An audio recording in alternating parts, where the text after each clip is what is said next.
Good morning everyone. সকাল সকাল চলে এসেছি যাদবপুরে রাম ঠাকুরের আশ্রমে। রোদের যা তাপ রয়েছে মনে হচ্ছে মে মাসের গরমটা মার্চেই পড়ে গেছে। যাই হোক, চলো আগে তাড়াতাড়ি গিয়ে পুজোটা দিয়ে দিই। বেলা এখন 10:30 বাজে। আমাদের আসতে একটুখানি লেটও হয়ে গেছে, এই জন্য অনেকটাই ভিড় হয়ে গেছিল। রবিবার হয়, ভিড়টা একটু বেশি হয়েছে। আমাদের পুজো দেওয়া হয়ে গেছে, এখন ভোগের কুপনটা কেটে নিতে হবে, কারণ কুপন ছাড়া এখানে ভোগ দেওয়া হয় না। এই আশ্রমে কিন্তু একটি লাইব্রেরিও রয়েছে, তো এটা কবে কবে খোলা থাকে বা কখন খোলা থাকে পুরো ডিটেলসটা এখানে দেওয়া রয়েছে। এছাড়াও রয়েছে ডাক্তার দেখানোর সুবিধা, পজ করে তোমরা দেখে নিতে পারো কবে কোন ডাক্তার বসছে। চলো, অনেক ঘোরাঘুরি হলো, এবার গিয়ে পুজো দেখতে বসি, আর কিছুটা অংশ তোমাদের সঙ্গেও শেয়ার করব।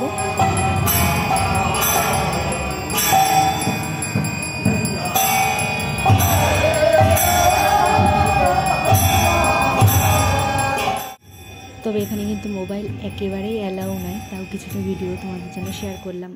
ঠাকুরকে ভোগ নিবেদনের জন্য বেশ কিছুক্ষণ দরজা বন্ধ রাখা হয়, আর তারপরেই ভোগ বিতরণ শুরু হয়। ভোগ দর্শন এবং শান্তির জল নেওয়ার পরেই যেখান থেকে ভোগ বিতরণ করা হবে সেখানে চলে আসতে বলা হয়। আমরা সেখানে দাঁড়িয়ে পড়েছি।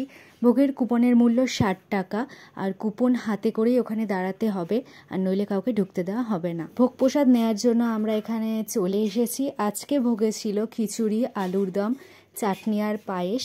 অসাধারণ ছিল, মনটা খুবই ভালো হয়ে গেল সারাদিন এখানে কাটিয়ে। বেরোনোর আগে একবার গুরুদেবের দর্শন করব, তারপরে বাড়ির পথে রওনা দেব। তো আজকের ভিডিওটা তোমাদের কেমন লাগলো অবশ্যই কমেন্ট করে জানিও। এটা আমার ফেসবুকের প্রথম আপলোড করা ব্লগ হতে চলেছে। তো আজকের ভিডিওটা এখানে শেষ করছি, দেখা হচ্ছে নেক্সট ভিডিওতে। টাটা।